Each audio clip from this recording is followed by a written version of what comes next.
Uno de los campos de acción del programa de literatura es la gestión del patrimonio literario.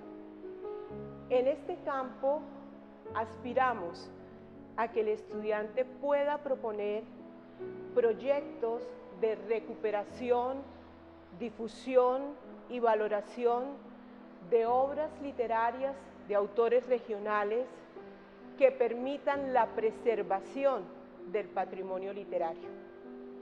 Desde esta casa emblemática y adquirida recientemente por la Universidad La Casona UNAP, les doy la más cordial bienvenida a esta tercera lección inaugural y los invito para que lean y compartan el texto que el profesor Juan Diego Serrano Durán nos comparte alrededor de sus reflexiones en torno al patrimonio literario, de una manera ficcionada a través de un cuento maravilloso.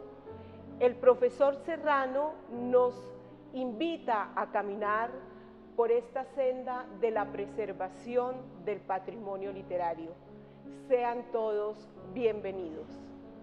Robert Scarpit, en su libro Sociología de la Literatura, escrito para 1958 en francés y publicado en castellano en 1968, dijo lo siguiente: la historia literaria se ha ceñido durante siglos, y a menudo se ciñe todavía demasiado, al solo estudio de los hombres y de las obras, de la biografía espiritual y el comentario textual, considerando el contexto colectivo como una especie de decorado, de adorno abandonado de las consideraciones de la historiografía política. La ausencia de una perspectiva sociológica es sensible, aún en los mejores manuales de historia literaria. Él, profesor francés vinculado a la corriente literaria que tanto nos enseñó en materia crítica e historiográfica, consideraba el estudio de la literatura en sus componentes clásicos, es decir, la escritura, la edición, la crítica y el consumo, vinculado estrechamente al entorno social que la rodeaba. Él consideraba que los escritores eran creadores, que los libros eran obras y que los lectores eran público, y en esas tres dimensiones, jugando, siempre se vinculaba a la literatura. Ahora bien, ¿qué pasa cuando se desconectan estas tres visiones o estas tres dimensiones, escritores, libros y lectores? Se puede decir que desde el siglo XVIII se planteó que había un gran problema, y era que la literatura como tal se oponía a lo que era el público. Es decir, el público era considerado una especie de doblete de pueblo o de plebe. Entonces, desde el momento se intentó muy fuertemente y se trabajó muy fuertemente en el mundo porque la literatura pasara a ser un hecho social, es decir, para que pasara a ser un evento cotidiano.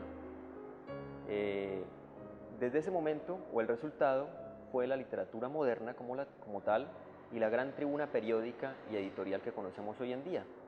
Pero entonces, hecho esto, existe un problema, y es en el que vivimos actualmente, y la literatura es de nuevo una aristocracia, y es posiblemente que lo sea desde el punto de vista estructural y desde el punto de vista social, puesto que hemos perdido ciertamente algún nivel de conciencia.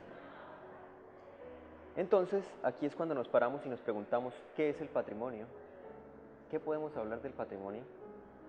El patrimonio se puede decir que es literatura, ya no como alta cultura, sino como una consideración de que la alta cultura literaria también tiene que ver con los eventos altivos de la vida cotidiana, y mucho de ello tiene que ver con la escritura literaria, y la escritura literaria en órdenes menores, ya no del patrimonio universal, sino del patrimonio de nuestra lengua, el patrimonio continental o el patrimonio también regional y local, que es a lo que nos referiremos en esta lección.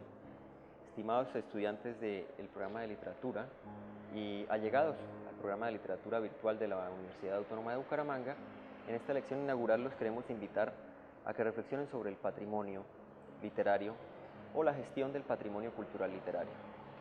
Patrimonio, como tal, es una palabra de uso reciente. Tiene que ver mucho con el mundo de la posguerra mundial y de cómo mediante Naciones Unidas se promulgaron los derechos sociales y económicos que llevaron a hablar del patrimonio como un concepto administrativo y político. Pero cuando hablamos de patrimonio literario, la literatura ofrece algo mucho más añejo. El patrimonio literario tiene que ver mucho con el origen de la literatura misma y, por supuesto, con la imprenta, especialmente con la imprenta, puesto que, pregúntense, ¿cuántos literatos han vivido en su tiempo el éxito y el gozo de su literatura? Digamos que muy pocos. El escritor como tal es una persona que puede sufrir de abandono, puede morir de pobreza o puede morir también de tristeza. Y por eso sus obras y cómo las redescubrimos a través de la imprenta y las ponemos de nuevo hacia un público es casi que el arte del patrimonio y está vinculado al origen de la literatura misma.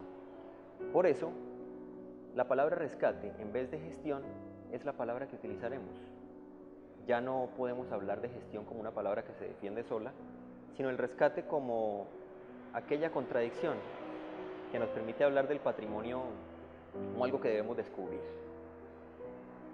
En el texto que acompaña la presente presentación, veremos en un formato de texto liviano, en un formato de relato o de charla informal entre dos personas, trataremos de ahondar más allá del patrimonio o a profundizar más allá del patrimonio, trataremos de ahondar todas aquellas cuestiones, paradigmas, problemas y contradicciones que nos llevan a pensar en quién hace este tipo de trabajo de gestión del patrimonio literario y, por supuesto, para llegar a la finalidad misma, que es cómo el entorno que nos rodea, cómo lo local, cómo el lenguaje cotidiano y cómo las circunstancias de segundo orden en la literatura tienen que ver también con la dignidad y cuán digno puede resultar rescatarlas. Y bienvenidos sean a esta lección inaugural. Muchas gracias.